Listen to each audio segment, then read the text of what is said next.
Hi viewers. So in the previous lecture we saw the UGC NET teaching aptitude part 2, and in this video we are going to see the teaching aptitude part 3. The part 3 is nothing but a third subtopic of the first unit, that is teaching aptitude. So actually in the teaching aptitude, that is the first unit, we are having the 6 topics. The first topic is the teaching, and the second topic is the learner's characteristics, and third topic is the factors affecting teaching. So in the previous lectures, we saw the teaching concept and the learner's characteristic concept, and in this video we are going to see about the factors affecting the teaching, right? So generally most of the faculty members faced such type of situations, I hope so. So why? Because if we are teaching in the classroom, then how our teaching will be affected with respect to the students behavior, and with respect to the environment, and with respect to our knowledge. Because whatever the subject we selected to teach in particular academic year or the semester, if we are very much confident about that subject, then our delivery of teaching will be awesome, or it will be very good. So like that, different factors are there, the factors which really affects our way of teaching. Okay, so it is a topic that we are going to see right now in this video. So before going into the topic, if you are not subscribed at the channel, so please do subscribe, or else if you already subscribed, please share this channel to your friends or colleagues who are specially preparing for the UGC NET exam, right?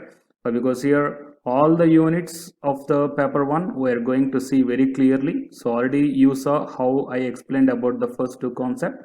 The same way of explanation will be continued throughout the entire topics, right? So it will be very much beneficial.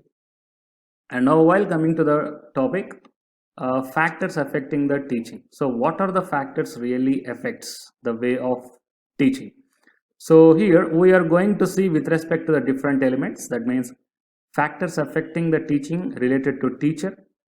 That means teaching also depends upon the teacher, isn't it? So if he is a well qualified, if he is a well disciplined, then his way of teaching will be very different and impressive to all the students. And the way of teaching also affected by the learners. That means if we are teaching in a classroom, if the students behavior is not good, then definitely our teaching will be disturbed. So it is also one major impact. And coming to the third affecting parameter is the supporting material. So whatever the materials we are having, just like the prescribed textbooks or the prescribed notes or any some kind of thing. So based why? Because if we are dealing with any one subject without having the textbook reference or without having some notes reference, we cannot able to teach, right? So that's why whatever the material we are taking to teach for one particular subject, definitely that supporting material also affects the teaching, right? So if the material is having the clear cut definitions and clear cut concept and clear problems based upon the concepts what we explain, if everything is very clear, then our way of teaching is also very clear, and the students also can able to understand our concept in a very clear way. So that's why this material also affects the way of teaching. And while coming to the fourth one, so the teaching also affected with respect to the methods of teaching and the environment.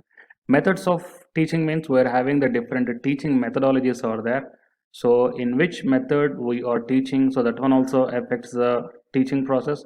But because some people uses the blackboard and chalk, so this way of teaching is different, and some people uses the PPTs, that means the PowerPoint presentations. This way of teaching is different. So like that, different. Some people will use the video lectures. So that way of teaching is also different. So if we are using the blackboard and the chalk piece process, we cannot able to explain a diagram oriented concepts clearly, right? So if we are using the PPTs, we can represent any one diagram in the two-dimensional way. But if we are doing the videos, and if you are collecting the videos from the internet or any some kind of resources, then we can explain the diagram oriented concepts in the three-dimensional way and in a very clear way. So that's why, based upon the teaching methodologies, we can able to change our way of teaching and way of understanding levels of the students, right? And environment is also major impact. So environment means, for example, if it is a rural area and if it is urban area and if it is a metropolitan cities, so like that. And whatever the, if your college is located in any one area, the surrounding of this college, right? And the surrounding, nothing but the environment surrounding this college is also very impactful to the way of teaching. For example, if it is a college and it is a classroom, in this college sorry in this classroom, if the teacher is teaching or delivering his lecture to the students, in this place, if anyone industry is there, from the industry we are going to get some smokes or some sounds we will get. So based upon that thing, definitely the teacher will get disturbed, and due to the machinery sounds, the students also will get disturbed. That means the environment must be very peaceful, with full of greenery, everything must be there, such that the environment also shows the major impact in the way of teaching, right? And the next one is related to the institution. Related to the institution means, if the institution is provided well equipped laboratories and well equipped classrooms with projectors, boards, that means neat boards, and very good infrastructure is there, then it also affects the way of teaching, right? So like this, these five are the major factors which are going to affect the teaching, right? Now we are going to see all these five topics and the subtopics related to these five topics. We are going to see in detail one by one. So here the first one is the factors affecting the teaching, right? So here the first one is the factors affecting the teaching related to the teacher. So the which factors related to teacher will really affecting the teaching process that we are going to see here. The first one is the subject knowledge. That means how the subject knowledge is there to the teacher, whatever the teacher or the lecturer took one subject to that semester or the academic year. So how far he or she is having the knowledge on that subject. So that also affects the way of teaching. If the teacher is having a very good knowledge about the subject, then his way of delivering and his way of, the expertise in way of delivering the concepts regarding that subject, so it definitely shows impact on the way of teaching. Second one is the knowledge of learners. So if the learners are well knowledge about their previous year concepts, that means if the candidate is in the 10th class, if he is having the basics or the knowledge about the 9th class mathematics, then only he can able to understand the 10th class mathematics at the time of maths teacher giving the lectures, right? So the previous year knowledge is also very important. So that's why the knowledge of the learners also shows some kind of impact on the way of teaching, right? So if the 10th class student is not having the minimum standards about the 8th class mathematics, then he cannot able to understand in what way the teacher will deliver. Okay, that means however the teacher will deliver the lecture, he cannot able to understand. Why? Because he don't have the previous year's knowledge. So that is a problem. And next one, the teaching skills. So apart from the subject knowledge, the teacher must have also have the teaching skills. So why I kept this one, because here I saw some faculty members and the lecturers, they are very sound in knowledge, they are very good in that particular subject or the concept, but they will lag in way of delivering that concept, right? So while coming to our teaching process, how much content and how much subject you are having is not the matter. Whatever the subject you are having and how you are delivering to the students, that is the matter, right? In which way you are delivering to the students, that is matter. If you are delivering that one in a very good way, then it is nothing but a teaching skills, right? So next one is a friendliness and approachability. That means teacher must be friendly. I will not say very friendly, I just say that friendly. Teacher must be friendly and approachable to the students. So why? Because if the teacher is too stringent and arrogant and serious, then whatever the doubts are getting to the students, they cannot able to come across the teachers. So if the student cannot able to come to the teacher to clear his doubts, then his knowledge will stop. Okay, that is the main thing. If any one student has to grown up in the knowledge with respect to the knowledge, then whatever the doubts he is getting, all the doubts has to be cleared, and the doubts has to be cleared from the teacher only. So if the teacher is very stringent and serious, then this student cannot able to approach to this teacher. Why? Because the student will afraid about asking the doubts. Whenever he or she, that means whenever the student afraid to ask the doubt to the teachers, then his knowledge will be stopped, right? So that is a major problem. But we should not, that means the teacher should not give the too much lenience and too much friendliness. It will be give some other drawbacks, right? So the personality and the behavior, how the teacher personality is and how the teacher's behavior is, right? Because for everything there must be some limitation between the teacher and student. So the personality of the teacher must be like a role model to all his students, and his behavior also must be like a role model to all his or her students. So like that, the teacher has to maintain his personality and the teacher has to maintain his behavior with respect to colleagues or with respect to his or her students. And next one is the level of adjustment and the mental health of the teacher. That means adjustment, that means the teacher has to adjust for a few situations, okay, and the mental health of the teacher must be very good and calm. Because if the teacher is too much disturbed in the previous day night or the previous day situations, then automatically it affects to the next day teaching process, okay. That means the teacher cannot able to deliver perfectly if his mental health is not good, and it disturbs the behavior and it disturbs the personality of the teacher also, right? So if both these two are disturbed, then the friendliness and approachability will not maintain, and the teaching skills also will not be maintained. And how much knowledge you are having, it's not the thing, but the way of delivering is the main thing. That means the teaching skills will be damaged. So the mental health of the teacher is very most important and plays a very good role to all these concepts, right? And the teacher must be very discipline with to the students. Discipline should not be punishable to the students. The discipline with respect to the students must be in a positive way, right? So these are all the factors affecting the teaching related to the teachers.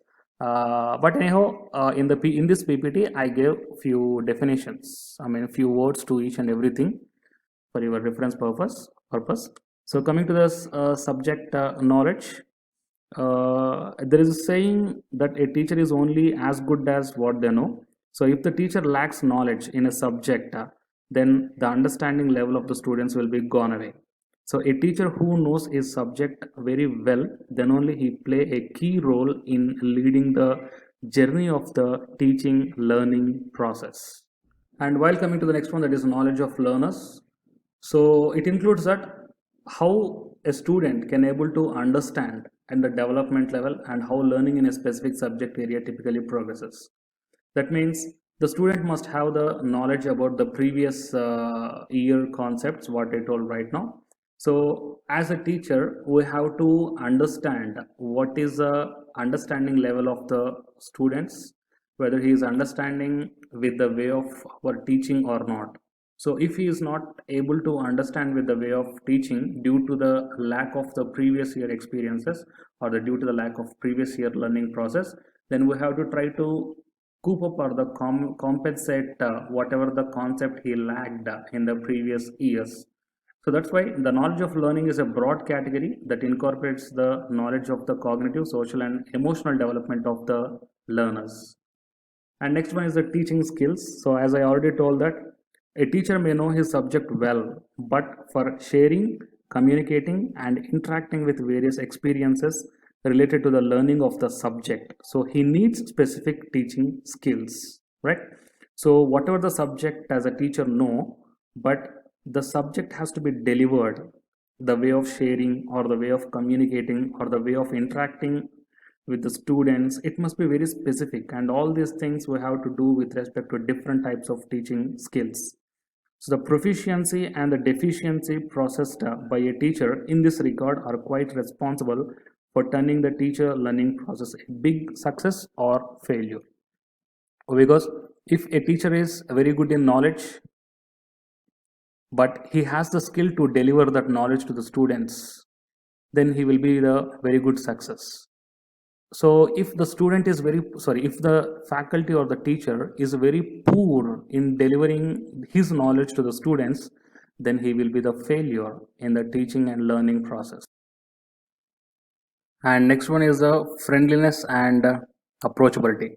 That means the teacher must be friendly, and the approachability, that means the students, if the students are having any doubts, then he must approach to the teacher. Okay, that much of approachability must be there. So the best teacher are always most open and welcoming and easy to approach, and a good teacher possesses good listening skills. That means whatever the student is telling, first a teacher has to listen carefully, completely, and take time out of their busy schedule to solve all kinds of problems of the students, right? Such that the students can able to develop in the all-rounder way. And next one is the personality and the behavior. So a teacher must act like a leader, and he must be like a leading role or a role model to all his or her students. So a teacher as a leader has to lead his students in the teaching learning process through the magnetic influence and the incredible impression left on the minds of the students on the basis of the teacher's personality traits and the behavior, right? So our personality and the behavior will dominate most, and it shows most impact on the students. So if we well dressed and if we well behaved, then automatically our students will be impressed and they will try to focus on our teaching if our teaching skills are also very good. Next, level of adjustment and mental health of the teacher. So how adjusted a teacher feel in his personal life or in his professional life, and the state of the mental health or the level of the mental health must be maintained in a balanced way. It should not be down, it should not be excited, it must be in a balanced way. Then only we can able to influence the students with our magnificent behavior, right? And next one is the discipline. So as I already told that we must maintain or we have to learn discipline to the students, but it should not just like punishing the students, right?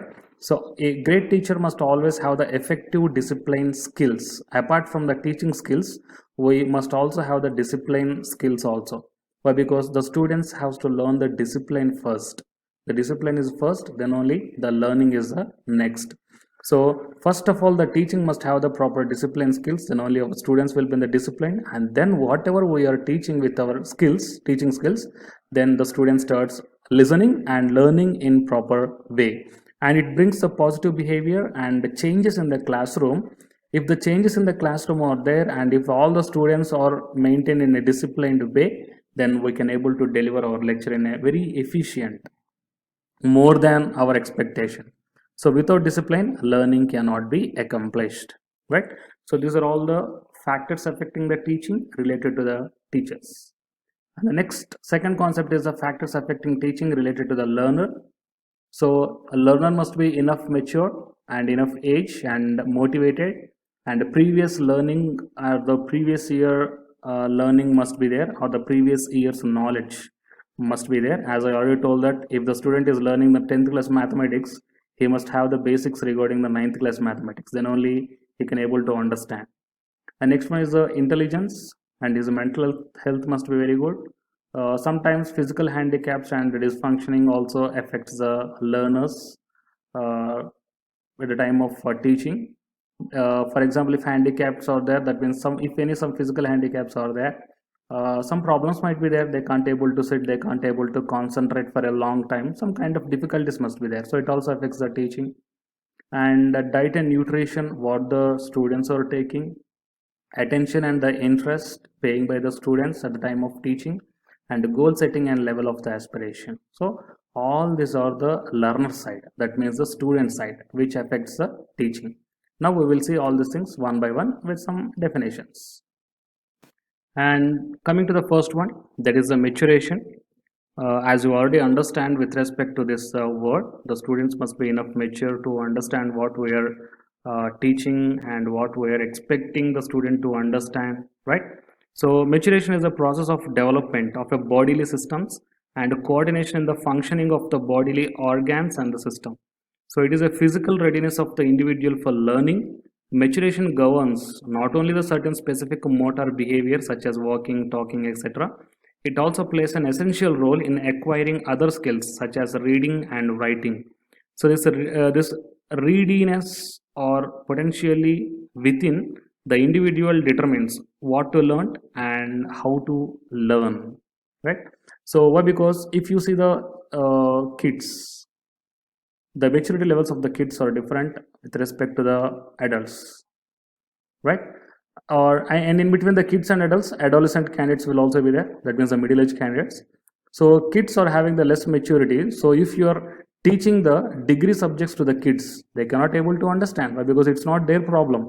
Whatever the teaching skills you are using to make the kid understand, so he cannot able to understand. Why? Because the maturity level of the kid is different.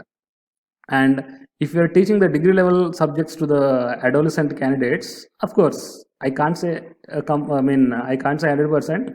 It's so based upon your stamina and based upon your energy, they may understand up to 60%, but they cannot able to apply after understanding or learning. But if you are teaching the degree subjects to the adults, they can able to understand very effectively due to the previous knowledge or the maturation, whatever it is, right? So that is the exact way of maturation. Maturation is not just like walking and talking and eating and all these things. So maturation of the candidates must be there such that he must have the enough mature to acquire the skills such as reading, learning, and what to learn, what to read, and how to learn. All these things the student must have. So it's based upon some kind of maturation levels only, fine. And here age.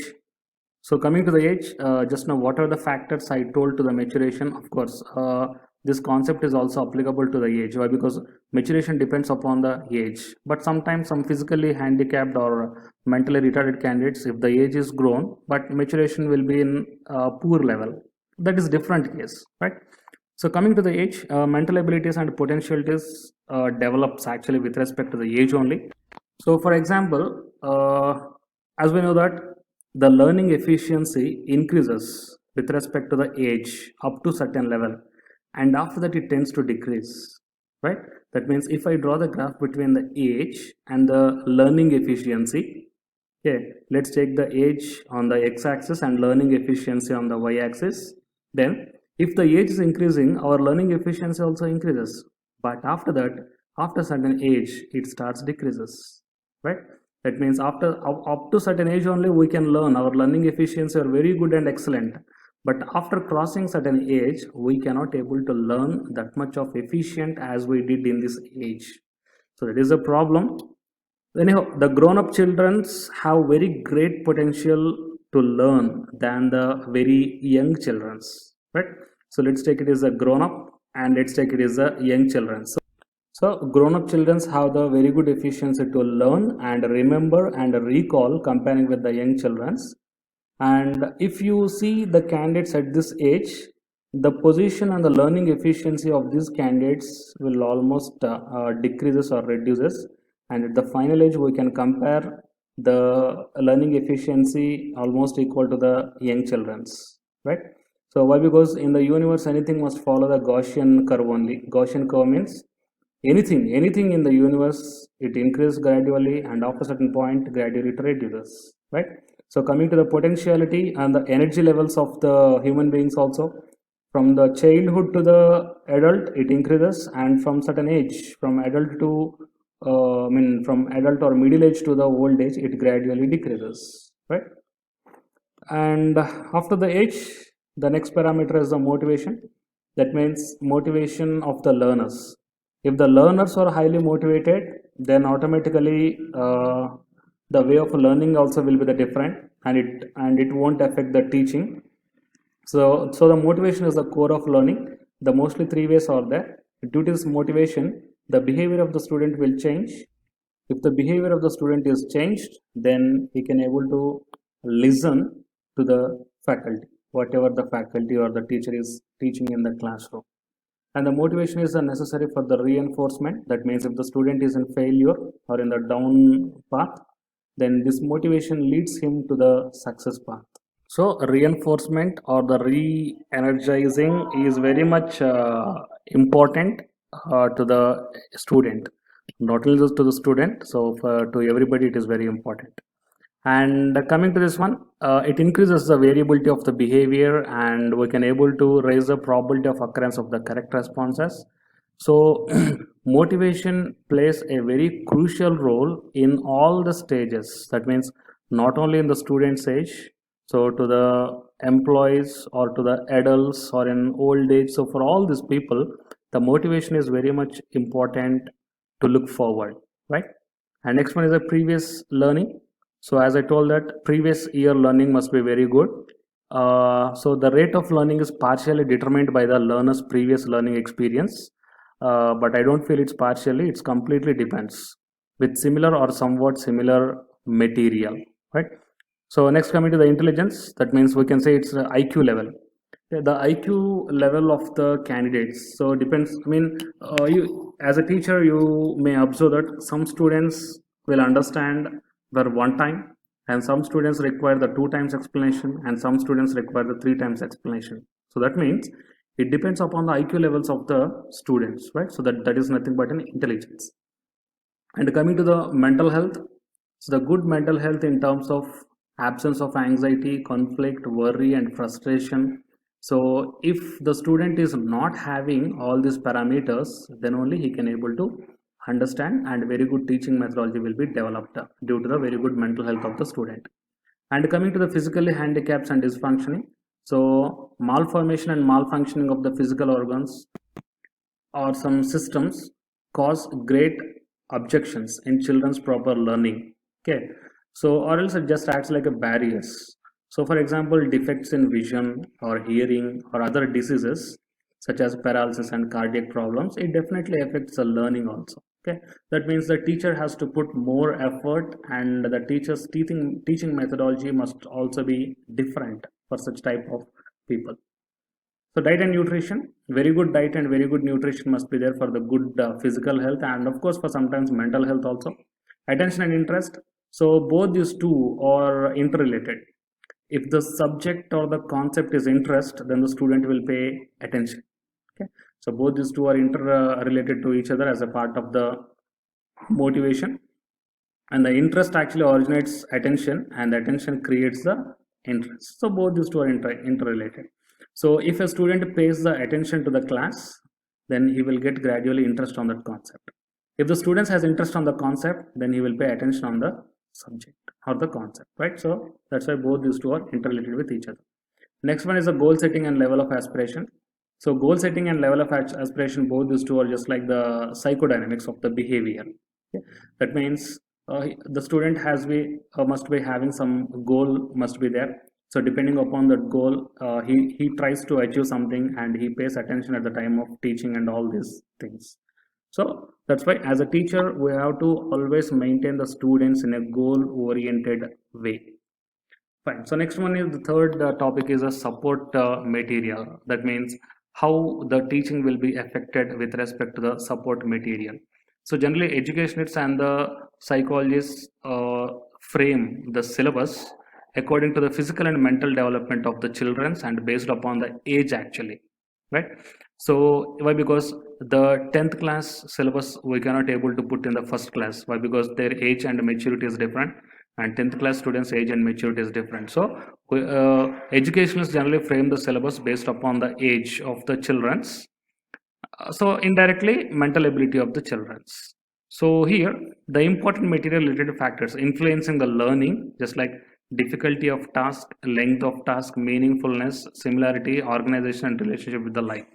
That means whatever the syllabus is framed, or whatever the material we are following to teach to the students, so how difficulty the material is, that means sometimes we cannot able to understand few textbooks on the same concept. For example, if on the same concept, if the two textbooks are there, one textbook is understandable and another textbook is not understandable. So that's why the difficulty level of the task, how we have to put, and the lengthiness. Okay, so on one concept, how much lengthy it is and how much meaningful it is, and the similarity of the task. That means if we are studying, if a student is studying maths the 10th class, then he compares that maths with respect to the 9th class. That means some similarity has to be maintained. We should not put the engineering mathematics to the 10th class students.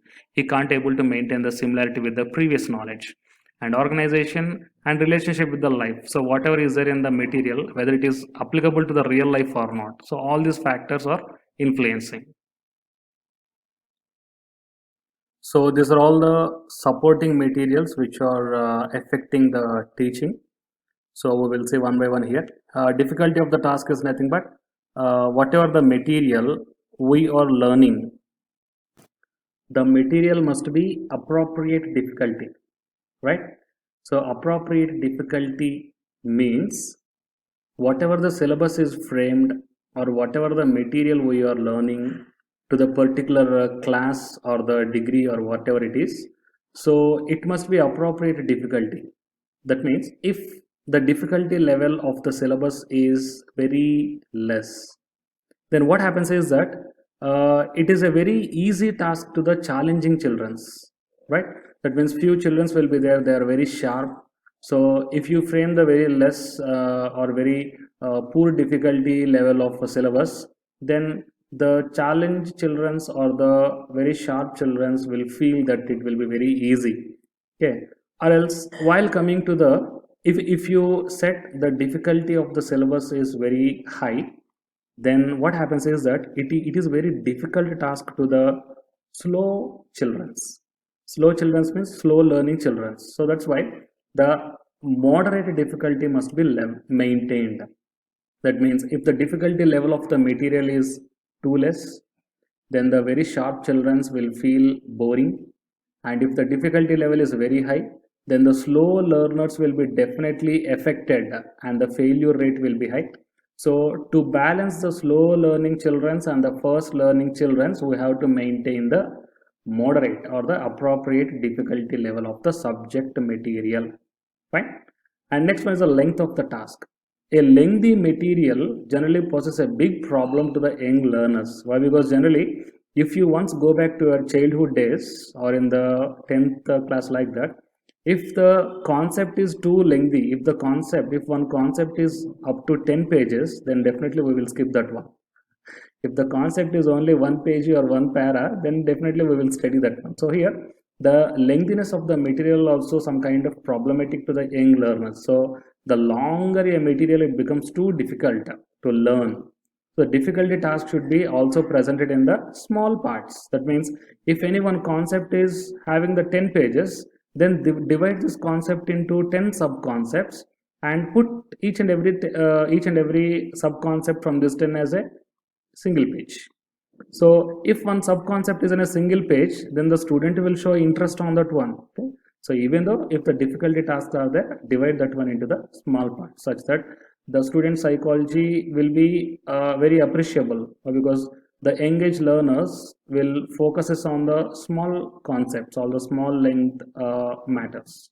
I hope you understood. And the meaningfulness of the task. So whatever the learning outcomes are there associated, it must be the meaningful of the learning material, right? So that means we should not deviate the concepts. That means, for example, if you're taking the young age children's, whatever the concept is there, we should not tell them the application oriented concepts. That means to the young age children's, we have to simply say that C is nothing but a car, it is having the 4 wheels. So like that we can say. But to the younger children, we should not say how the car is working and what is the hydraulic mechanism of the braking system, what is automatic controlling, what is the microprocessor, microcontrollers we are using in these cars. Such type of things will be definitely meaningless to those children, right? So definitely whatever the material we are preparing or whatever the syllabus we are preparing to particular grade or to particular class students, it must be meaningfulness to them, right? And next one is similarity of the task. So similarity of the task means whatever, I mean, of course, I am explaining this example from the starting itself, so don't get bored. So if the student is in the 10th class and we have to maintain the syllabus of the maths somewhat similarity to the 9th class. If this similarity is not maintained, then definitely the student will be gone away. Okay, so that is the meaning of the similarity of the task. And organization. So the organization of the learning material should be very simple to difficult. That means from concrete to abstract. and from direct to indirect keeping in view of the physical and mental development of the learners. So otherwise, if such type of organization is not maintained in the material, that means generally if you see some subjects, first we have to give the basic keywords of that subject. After the basic keywords, what are the basic definitions required? After the definitions, what are the basic formulas required to understand? So after completion of this one, then you go to the first unit, second unit, third unit. Definitely the second unit must be the basics. Basic of the, sorry, the first unit is the basic of the second unit. And second unit must be basic of the third unit. And third unit must be basic of the fourth unit. So you have to organize your material like this. That means from concrete to abstract, right? From direct to indirect. Then only it will be the very understandable way to the students. If you are not maintained your material like this, then it is a part of the teachers. The teachers has to put much efforts to make the students understand, and the teachers energy also will be wasted, right? So nowadays the teachers energy is wasting by the lot of factors, not only the teaching. So we have to maintain the material in the proper organized way. And explains the relationship with the life. Whatever the things we are learning, sorry, whatever the things students are learning, it must be applicable to the real life, right? So then only it will be the meaningful to the students. So it increases the effectiveness of understanding levels of the students, right? So next topic is the methods of teaching and environment. That means how the teaching is affected by the teaching and environment. So here distribution of the practice, that means if the 10 number of students are there, so here to this 10 number of students we have to distribute the few practice questions to them. So due to this practice questions, of course some students will practice well and some students will not practice well. It depends upon their mental abilities and the IQ levels. Anyhow, the learning depends upon the rate at which the individual practices with the task. That means if we practice more, whatever the work it might be, if we practice more, we will be the perfect in that one, right? So in that way, we have to distribute the practice to the students. So we have to identify in which part the student is weak. So in which part, so that means in which concept or in which topic the student is weak. So try to give some practicing questions on that concept such that the student will be efficient or the proficient in that one. And next one is the whole or part learning. So in this one, actually here the thing is, some students will learn the whole subject or the whole concept at a time. Some students will learn the whole concept in the different parts, right? So it is a different thing. So for example, if any one concept is there up to the 2 pages, some student will learn both these 2 pages at a time and then start revising. And some students will divide it to the 2 parts. It is the first part and it is the second part. So this first they will learn this first part only. They will not go to the second part. So like that, it depends upon the learning of the student ability. That means whole means reading the entire concept at a time. Part learning means dividing the entire concept into the different parts. Okay, and it depends upon the age of the learner, difficulty level of the task, length of the learning material, and the mental ability of the learner. That means whole learning or part learning, it depends upon these 4 factors, right? So if the age of the learner, if the age is high, then they may read at a time. Difficulty level of the task, if this difficulty is very less, then they can read at a time. And length of the learning material, if the length of the learning material is small, then we can read at a time. If the mental ability of the learner is very high, then we can read at a time. So it is the factors depends. And recitation, so I will say simply, recitation is nothing but learning, understanding, and recalling in a loudly way, right? So generally if you observe in the school age students or the kids in the LKG or UKG, the teachers will start them learning in a loud way. A for apple, B for ball. Why? Because at the time the learning and the recalling happens in the loudly way only. So it is a recitation method is the superior of all the other methods in many situations. So if you observe in your childhood also, we learned all the basic things just like the alphabets and the numbers in the loudly way. Okay. So what it happens is that it arouses the active participation of the learner and it gives instant feedback. That means the teacher can able to understand if the learner, the student is recalling in a loudly way, we can give the instant feedback to them and we can do the immediate corrections if any error is there. That means if the student is learning 1 2 3 4 numbers, 1 2 3, after if he say the 5, then we can correct immediately that after 3 4 will come, like that. So these are all the different things, recitation and the knowledge of the result. So knowledge of the result means the learner goes on improving his performance. That means whatever the result he got from the first test, with that result he will learn something and he will prepare more for the second test, and we will give the result, and with respect to this result he will put effort more on the third test. So like that, knowledge of the result must be there to get the responses in the progress continuously. Learning by doing is nothing but whatever we are learning, that learning has to be do with respect to the doing. That means if you are learning anything with doing, then it will be keep in your mind for a long way, right? And suitability of method, that means the teacher has to identify which teaching methodology has to implement. It depends upon the learner's knowledge, or that depends upon the learner's mental ability or the age. So here the methodology is just like the discussion method, demonstration method, lecture method, project method, heuristic method, programmed learning method, pathway method, storytelling method, fieldwork method, excursion and trips method. So like that, different teaching methodologies are there, and the teacher has to select any one of this method based upon the mental ability of the students and environment of the students. And teacher and environments related factors, so physical, social, classroom culture and curriculum timetable and fatigue, and the rest is very important. So all these factors are very important for the environmental and the teacher related factors. And finally the last concept is factors affecting the teaching related to institution. Student ratio, faculty. Okay, so if the students are very less, then the teacher cannot able to deliver the concept very well. Okay, yeah, so if a teacher enters into the classroom, if only one student is there, then he will feel very bored. He can't able to deliver what exactly he prepared. So that's why I am telling you to subscribe my channel and watch my videos. Why? Because if I want to do the next video, if the views are high, then I will feel that okay, more students are listening to my lectures. Okay, then only I will get the interest. It's a psychological thing of the lecturers. So quality of the teacher and their commitments, infrastructure, adopted teaching methodologies, and how the management and how good the management is to the teachers and to the students, institutional achievements, stability, environment, and physical and material resources.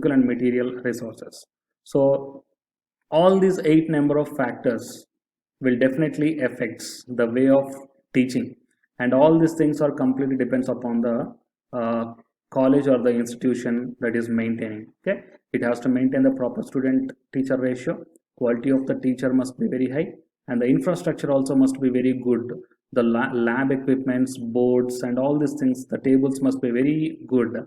So adopted teaching methodologies are also very in a proper way, and these teaching methodologies must be varies, depends upon the learners or the students. Management must be very good to the faculty with respect to the salaries also.